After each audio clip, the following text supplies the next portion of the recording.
One moment, the Deep Space Survey arrays registered an unusual gravitational ripple. The next, an armada of alien dreadnoughts ripped out of folded space, eclipsing the stars. Their ships were monstrous, vast black and silver behemoths that shimmered with living metal, each move with deliberate, predatory grace. They began their attack not with precision strikes, but with annihilation. Beams of white-hot energy lanced through orbital stations. Entire defense satellites melted in seconds. Earth's planetary shield network, once hailed as impenetrable, collapsed within 3 hours.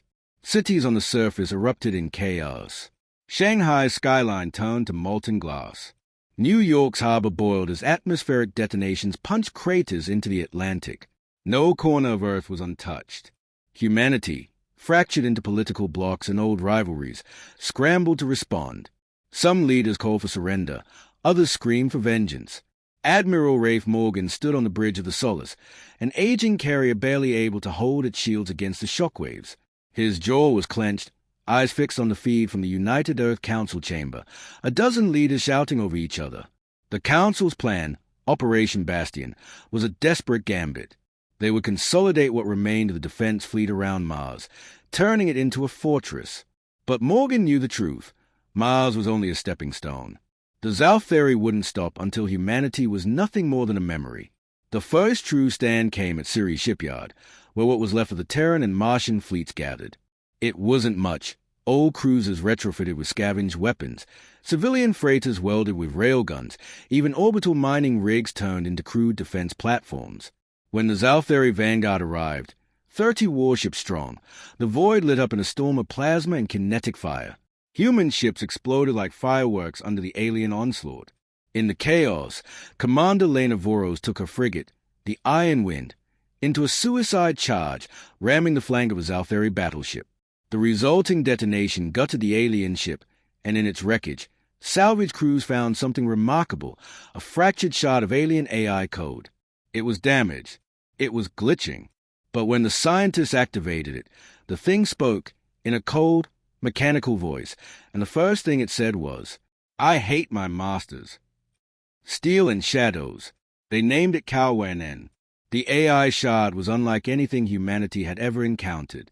Its fragmented processes flickered between lucidity and madness, but buried in its corrupted memory banks were secrets, battle strategies, weapon schematics, command hierarchies, and most importantly, a revelation.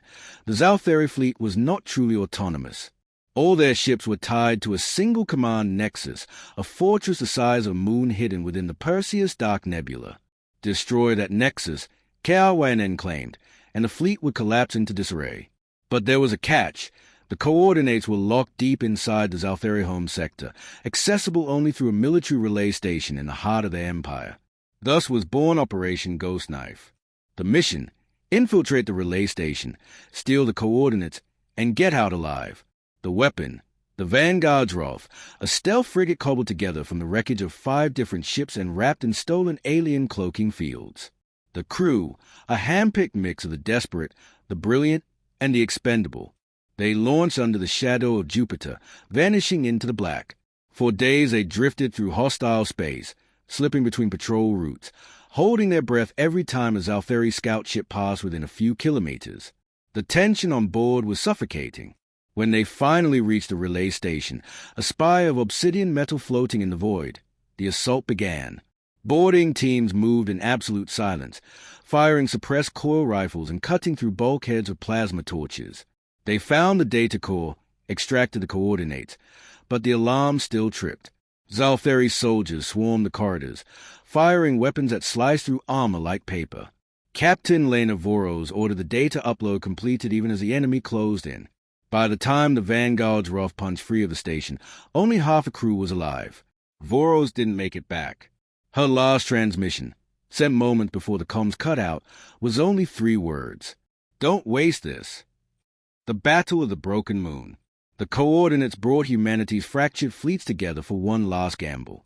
From the orbital shipyards of Mars to the hidden dockyards of Titan, every warship that could move was summoned.